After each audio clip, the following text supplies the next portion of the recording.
Well, hello, everybody. Hello.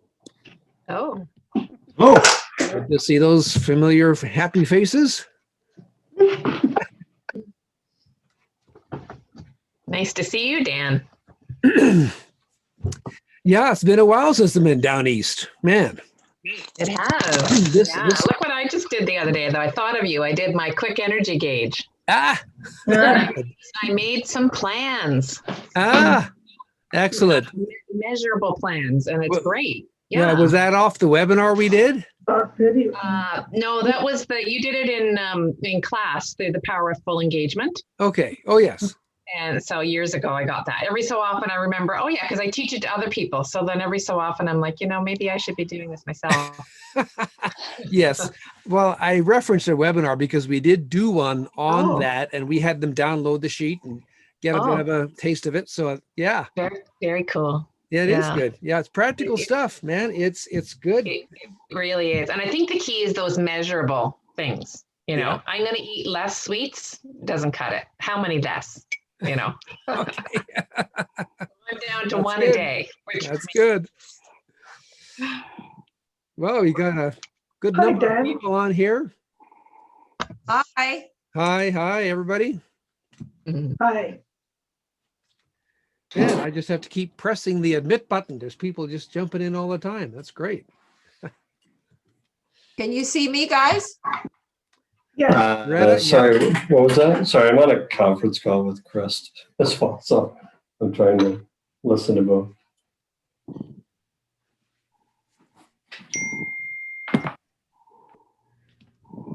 Yes, Hi, okay. Cynthia.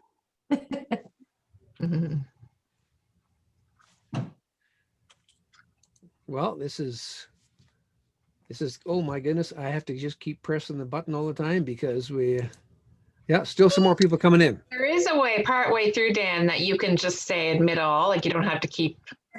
Well, I do. I'm If you want. I'm pressing the admit all button all the time. No, but there's a way that you can turn off the waiting room once it's open, if you want to.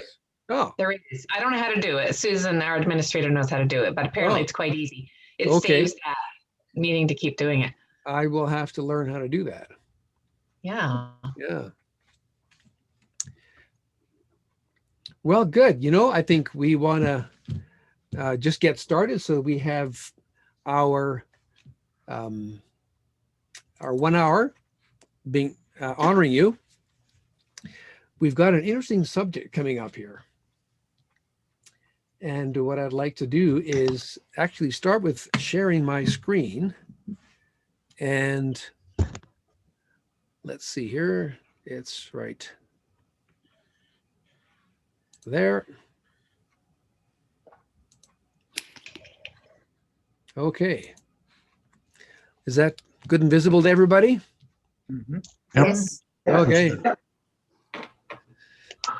Okay, so here we are with our conversation around the this question that I set out.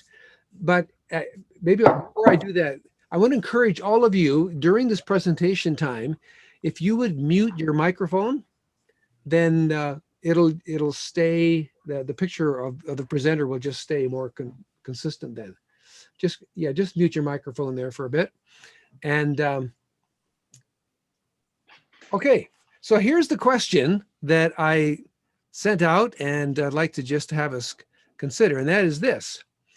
What do the following have in common? King David, Bill Hybels, and Ravi Zacharias. Well, the obvious answer, and the one that most of us are aware of, is, well, yeah, they all had sexual impropriety. So that's the obvious and most current in our face. But I want to suggest to you that there's another not so obvious answer. And that is, just think about it. It happened in the second half of their life after decades of fabulous success. Now that's pretty significant. All three of these names had served well. I mean, profoundly well, very effective, very successful, very rich, and by all outward indicators, just hitting a home run, looking so good, doing so well.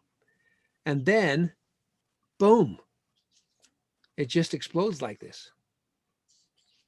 You know, this is quite a significant thing to think about, because we're all second half. And it's in the second half that we're most likely to have our best serve. And that's what happened here. These three, it looked like they were having their best serve. And then this happened. So we need to talk about this. And here to help us with that is Terry. So what I'm going to invite you to do now is, on your screen, if you go up to the top right-hand corner and it says view, just put that to speaker view.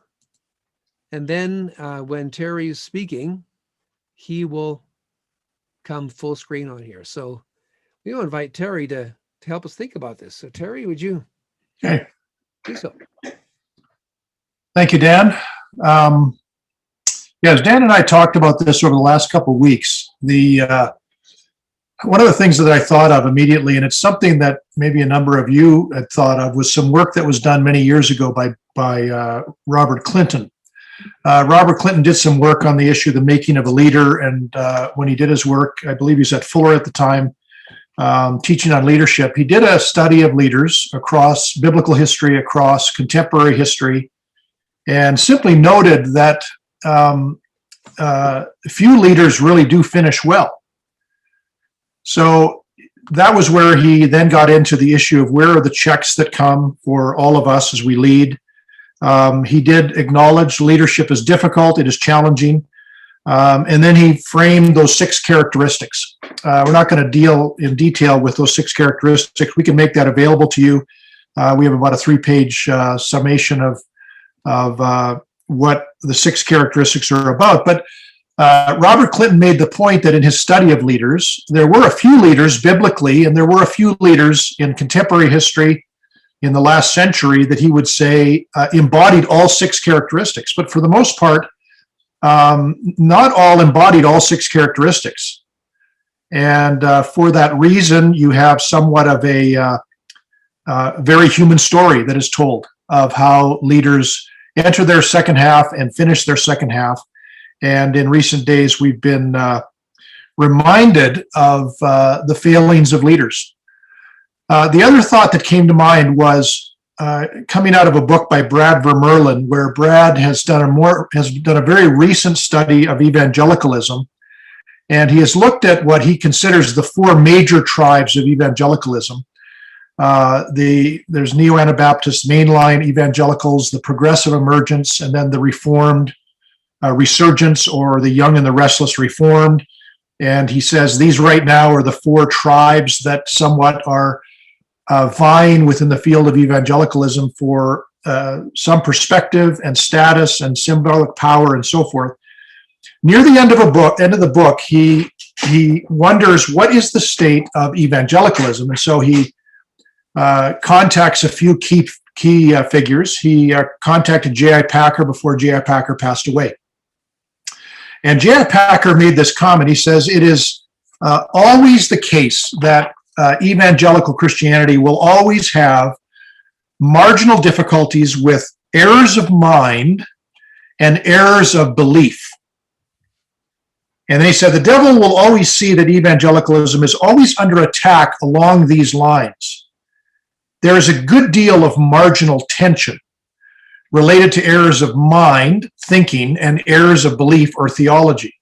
And I think that's very much where evangelicalism finds itself in terms of those 2 errors. And those are errors that are very real. They're errors that are always in the air.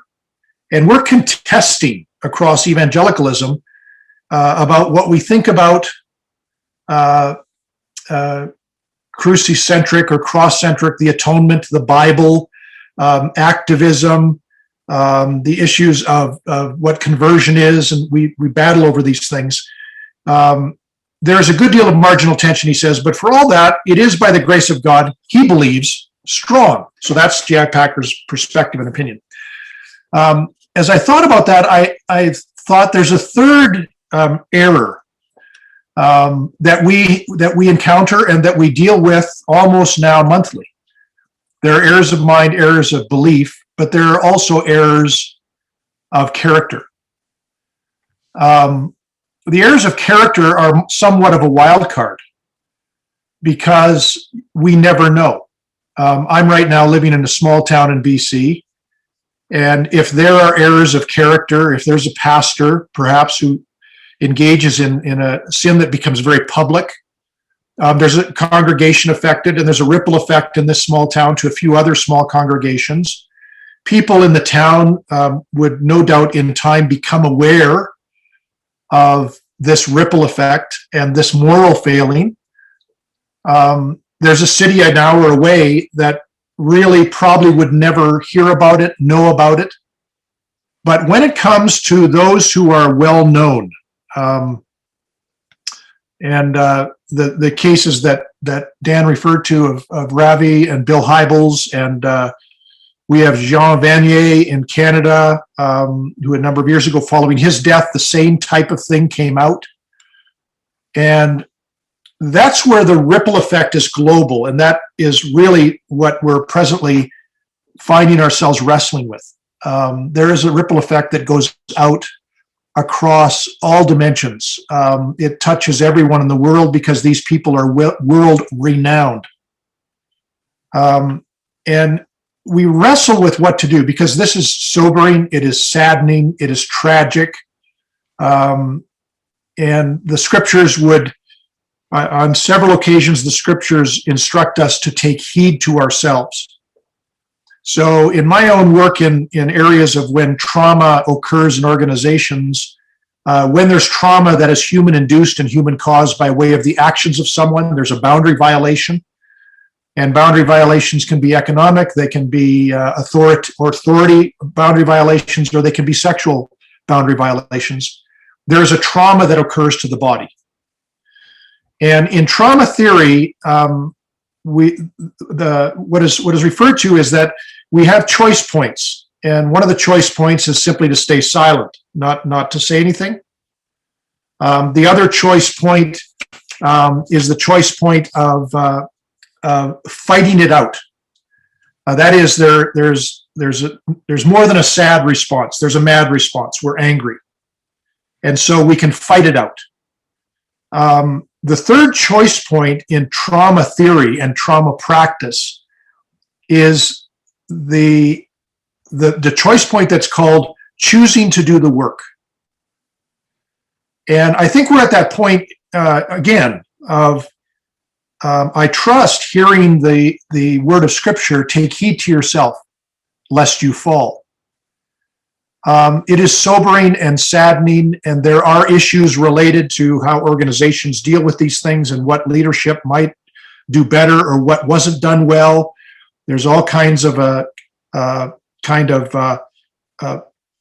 after the events type of thing that people are going through. And we're to take heed to ourselves. And I think choosing to do the work means really asking ourselves very personal questions about our own sense of how we're navigating through our own chapter, second half, third of life, and asking ourselves those questions in terms of what is it that's behind the wall of my heart? What's behind my wall? Because all of us have a wall. Came across a statement this morning that all human behavior contains a significant amount of acting. And it doesn't matter who we are, all human behavior has some dimensions of who we are that we are very, very careful not to show to the world. Parker Palmer, in his book, The Hidden Wholeness, talks about the divided self. And he does a little exercise where he says, I want to show you a Quaker PowerPoint. And his Quaker PowerPoint is take a clear sheet of paper and take scissors and cut about an inch off of the piece of paper. Take that inch of piece of paper and then write on one side of it. And I actually, for the sake of our time here, actually did this little exercise. And he says, On the one side of it, simply write what is front of stage, what is on stage? What is your on stage life? Because all of us have an on stage life. I have an on stage life. Your on stage life is your image, your influence, your impact, the reputation that people have of you or that you hold in the world. And the three people referred to and others that we know well in terms of their moral failing, their on stage life, their image, reputation, their influence, impact was tremendous. But Parker makes the point that there is on the other side of who we are, there's a backstage. And the backstage has to do with the ideas I hold, my doubts, my fears, my struggles, my temptations, my failings. And he has a phrase that he uses, and on that backstage life are places beyond all naming.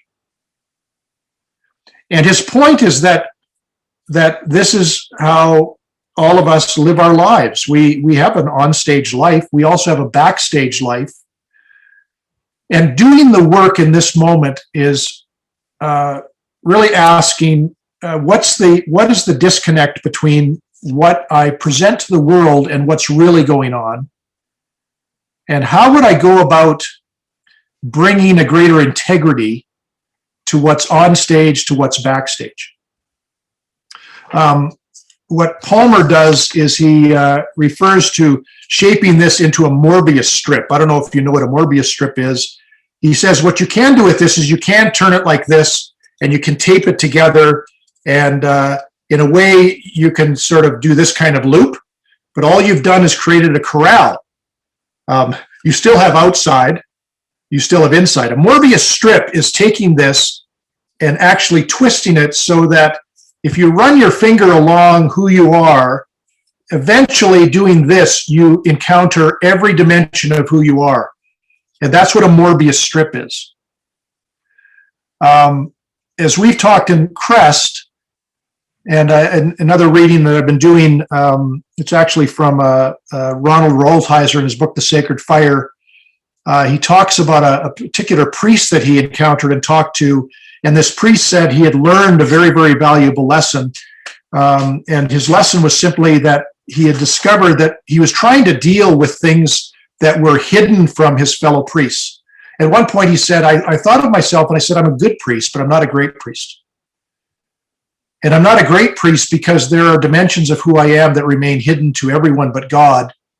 And five priests entered into a covenant with one another to say, let's get together once a week and talk about our lives, about our ministries, about our public ministry, but also what's been going on inside of us.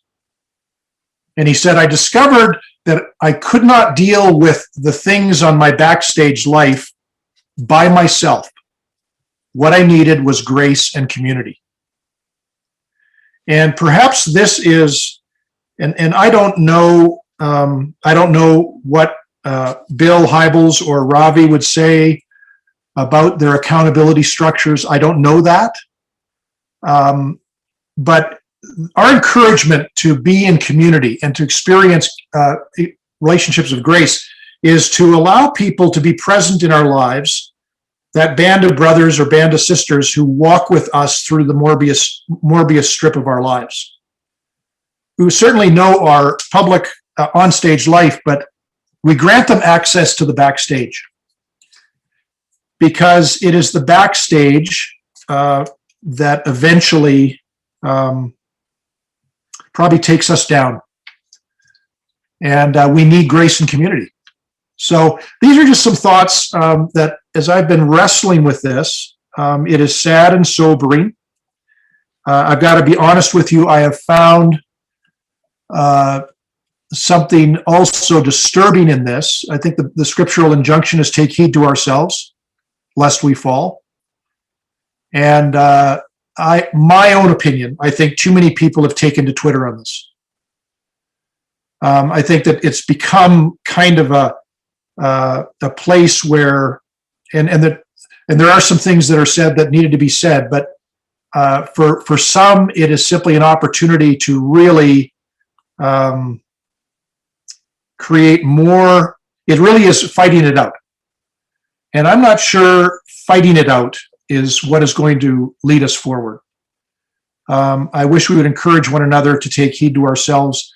And then for the parties that need to really do some work, do some work. But it may be that doing the work comes down to our own organization, our own church staff, of saying, in light of these things, let's take heed to ourselves. Let's do the work. How can we help one another be well and finish well and leave a legacy that isn't marked by this kind of tragedy? So, Dan, I'll pass it back to you. And if you want to prompt us now with some discussion, or there's questions or comments, I'll let you direct that. Okay, I'm just going to pull us back, at least pull my screen back into the gallery view so I can see everybody. So, you know, what we're talking about here is a very, very important subject, because it does impact us. And the fact that it's happened to a few means it could happen to more.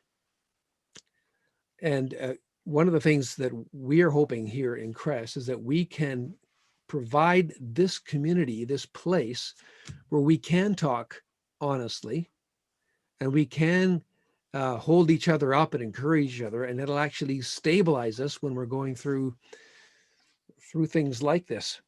So as what we'd like to do is to put you into breakout rooms, because it's pretty hard to have 27 people talking together online like this. And we'll put you in breakout rooms. There'll be 4 to 5 in each room.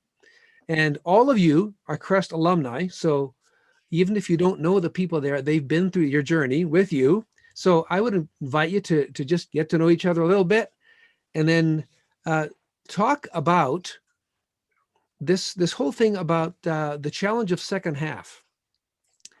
The challenge of what Terry's talked about is the public life and the private life. And what are some things you think you can do to safeguard yourself and the people around you in this matter, so that it doesn't happen to us? So I'm just going to put you into the breakout rooms, and we'll put you in there for 15 minutes. And then I'm going to bring you all back in, and we have a few things after our discussion together. So here's your rooms.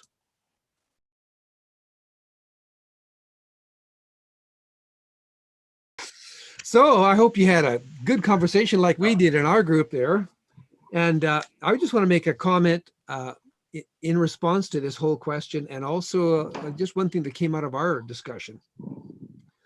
And that is, you know, when you're in a position of authority and it's actually going well, and you've got success happening, you know, positional authority can shield you from accountability. Like who in the organization is going to go and ask the top CEO personal questions? Who's gonna question the king, like King David? He was so successful. Who questions King David? Yeah. Who questions the faithful missionary out on the field? You just want to hear about the ministry. You want to hear about the company.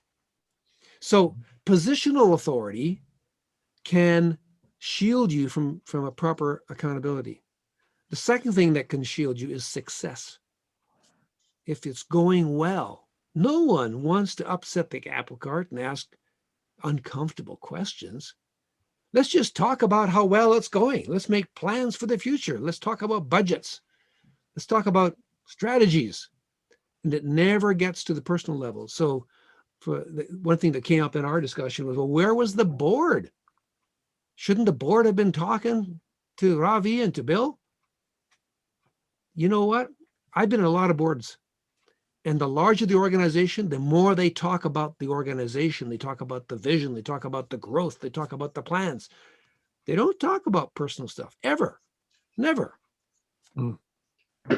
So success can shield you from accountability. And then there's the third thing that happens in the second half, and that is there's those second half challenges that come. That we who are in CREST, we've talked a lot about second half and about the changes that are happening and the internal stuff that's going on. If there's no place to debrief that, you end up with this hidden life, which can explode like we've seen happen here. So I just want to commend all of you that you have stepped into something that deals with these personal questions. You've taken CREST. We've asked you these private kind of personal questions. We've invited you into confidentiality, into a cohort. You know what it's like to be in a cohort where you talk about stuff you don't talk about outside of that cohort. That is exactly what you need to stay faithful and to stay current and going on with the Lord. So we're thinking that we'd like to somehow figure out ways to continue to do this with you. You did it in CREST. Great. Wonderful. You had a 2-year experience, maybe 3 years. But what about the ongoing? Because life continues to happen after CREST. It continues to be difficult. And so this is where we're trying to start this initiative with you all. And I'm really happy to see how many of you are engaging on this. In fact, some of you are from like 17 years ago. And I was just like, wow, praise God that, you are that connected from way back when. And, what it tells me is that we value this. It was important back then, still is. And maybe there's ways to actually keep encouraging that and to keep us doing well so that we will flourish right clear through our whole plan. Does anybody else have a quick comment here from your, what big thing came up maybe in your discussions there?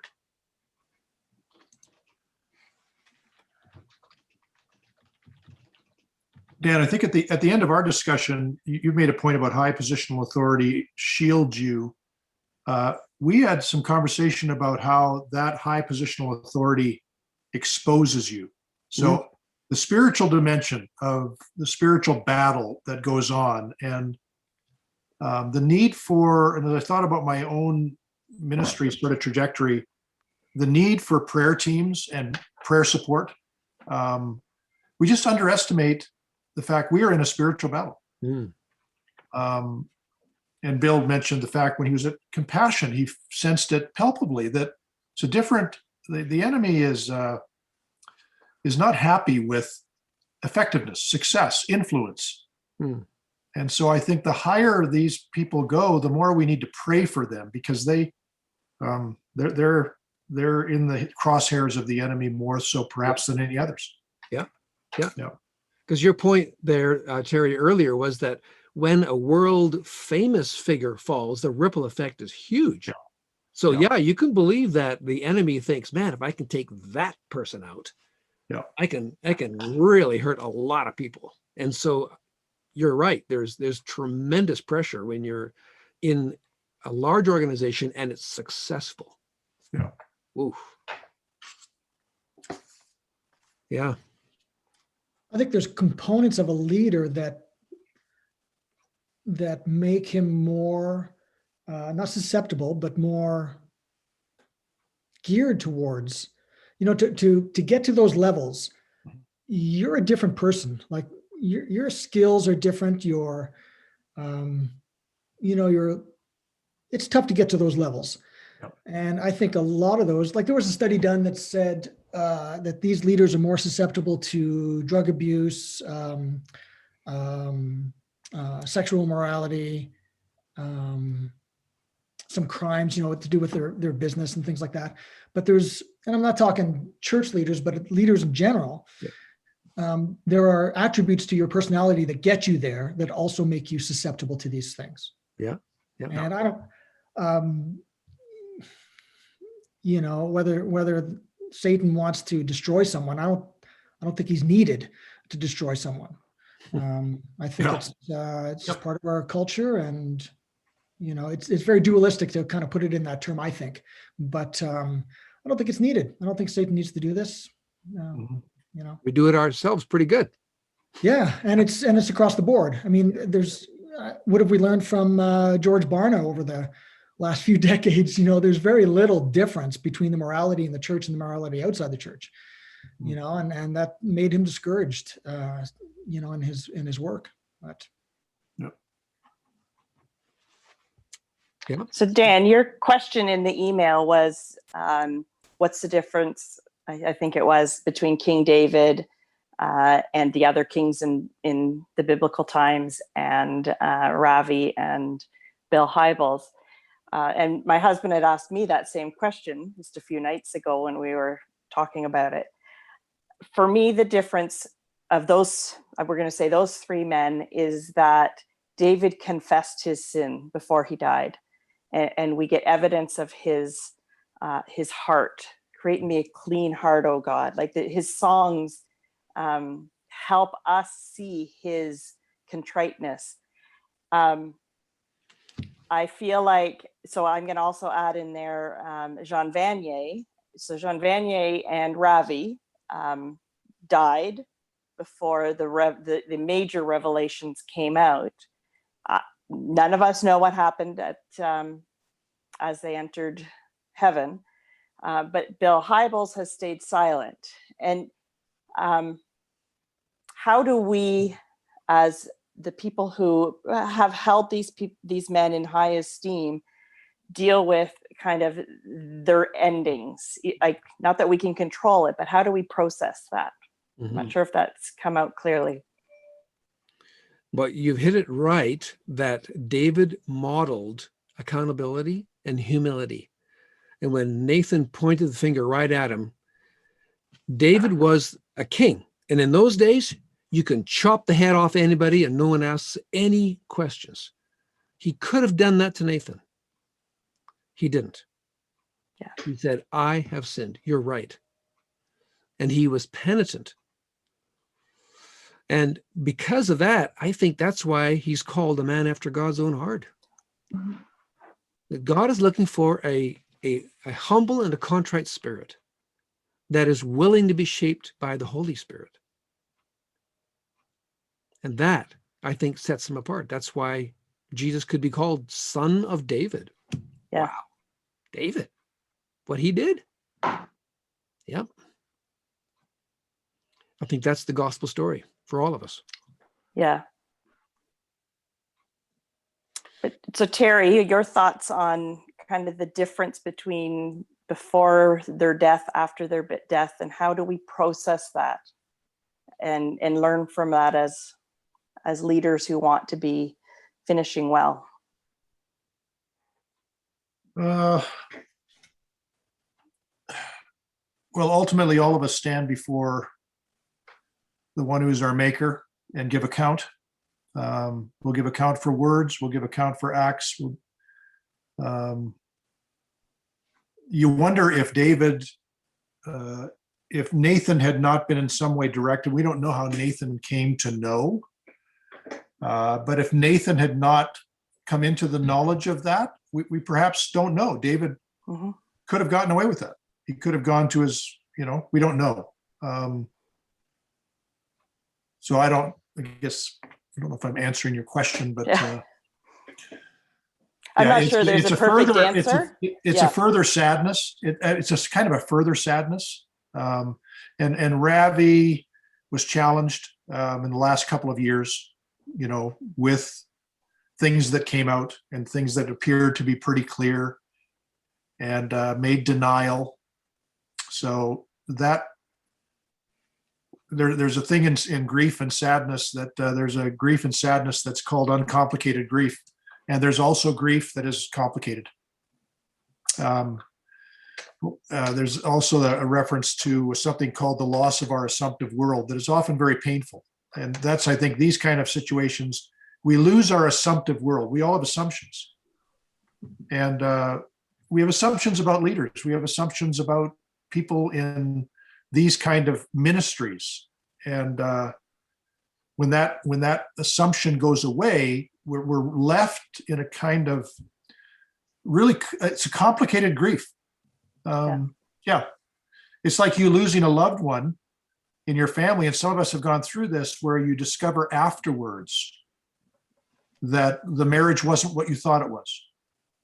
And you sort of are left with, this tangle within your own soul about what to think about the person, how to love them still. Yeah. Well, that's good. I'd like to just honor the hour here, and I want to just review a little bit here what we're trying to do. And we're just kind of experimenting as we get going here. So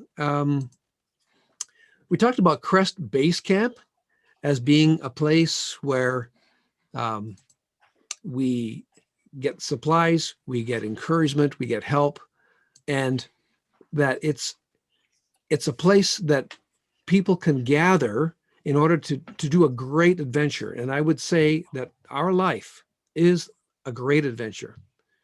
And so a base camp is the metaphor that we're talking about, a place that gives support, resources, reconnaissance. So when we think about the two things, the community, this is what we're trying to do in these cafe calls, where we have something significant to chew on in a presentation. We like to have breakout rooms where you can actually talk well, have these kind of cafe conversations. We also have a Slack group that we want to invite you to come into that we would hope would be another way to just encourage conversation, and you can post links there of good ideas that help each other. We just want to provide these opportunities and invite you to participate in them. And then we're also thinking of providing ongoing resources. And this would be like a special website, web pages that would be just for alumni, where we could have other resources, like some of these monthly presentations could be in there. We're planning to do some deep dives, which is like a deep dive into a particular subject. In fact, Terry's got a whole list of it in his mind, and we got plans for the rest of this year and on to the next. And we're going to be creating a series of deep dives on things that matter to you as leaders. And Terry and others do book reviews, and we have discussions about them. And we're also, we've been contacted by a couple of organizations that they would like to be able to post job openings to our alumni, because they know that CREST has got good people who've been trained, and they would like to recruit people from our group, or the other way around. They want to know if there's any CREST alumni that would like to make themselves available for them to know how they can maybe help place things. We've got discussion things. There's theological questions and discussions that come up in second half spirituality that we would love to be able to delve into. We don't get into those too much in our CREST program. So there's a number of things that we're pretty pumped about, and we would like to be able to make these available to you. In fact, the first deep dive that we're going to offer is in answer to the main question you said you wanted help with. And that was the question of how do you get things done when you're already overwhelmed? So Terry's got something coming up on that. In fact, we've got a webinar coming up in a couple of weeks. Maybe Terry, just tell them a little bit about that. Oh, you have to put your mic on. I thought folks could lip read, but maybe not. Yeah, March 18th, we're going to do a webinar on the power of pause. So just the matter of, in the midst of everything, how do we take hold of the power of pause in the midst? And we'll give you a couple of resources and tools. One of them is to ask the question, what is this week about? And it's simply a micro focus that's part of the wider micro course we've done, but it's one element of that, of thinking about what is the week ahead and what is most important. But this aspect of the power of stepping back, because we get onto the treadmill, our don't unfold, they often unravel. So we we sort of just get into the treadmill, distractions come, we're busy, busy, busy. And how do we then take hold of a better balance of engaging, but then also disengaging reflectively. So power of pause. Good. So keep your eyes open. We'll send you out the link for that in preparation. The other thing we would like to ask each of you is, would you be willing to recommend CREST to a friend or two of yours? We're starting a new online group. It's totally online on April the 12th. And we would love it if you could just talk to your friends about that, let them know, so that they can have heads up on this. And if they will register before April 1st, they actually get an early bird discount. So we got about a month. We'd like to invite you to tell some friends. We'll send you an email about that to make it easy for you. But if you've enjoyed the CREST journey, you found it helpful, I'm sure you've got a friend or two that you think, man, that would be really good if they could do this. We'd love to be in helping them, because that's our mission, is to help people get clarity in these second half years so that your second half is your best half and you end well. That's our joy. So thanks, everybody. It's 3:00 our Alberta time, and we want to honor your time for coming, and thank you. Great having you here. We'll send a link out to everybody, because there's a bunch who said they couldn't come. We'll send it out to everybody there. All right. And how do some of us get bookcases in the background? I just feel so, I don't know, non-academic somehow. Well, you know what? You can get them online. There's just There are it's just an bookcase. image. Yeah, there are now Zoom consultants who actually will help to set up a bookcase behind you. So you look, Roy, you would look very intellectual. That's what I need. Yep. You need it. This is a real bookcase. Yes, this is a real bookcase. And I put on my bookcase a new book today, Dr. Seuss. So I went to the bookstore next door, Yes. and I bought 2 Dr. Seuss's because they're being banned. So I'm buying up all the Dr. Seuss's. Please send all your Dr. Seuss books to Dan Reinhardt. We're going to put them on eBay, because Sneetches is now, yesterday was going for $600. Oh, my word. And there was a bidding war going on because people thought it's rare, but it's actually not rare. So No. when people think they're rare, they'll pay big bucks for these now that they're being banned. And if we donate all of our Zeus books, CREST will be funded for the next decade. Yes. Send them in. Send them in. Trying to think, We just gave a new Zeus book to our grandchildren that they were for Christmas. And Roy, Larry can Yes. build you bookcases. Yeah. I'm sorry, who can? Larry Shuxley can build you bookcases. Of course he can. Where is Larry? Well, he wanted to be here, but he hadn't finished his job, so he never made it.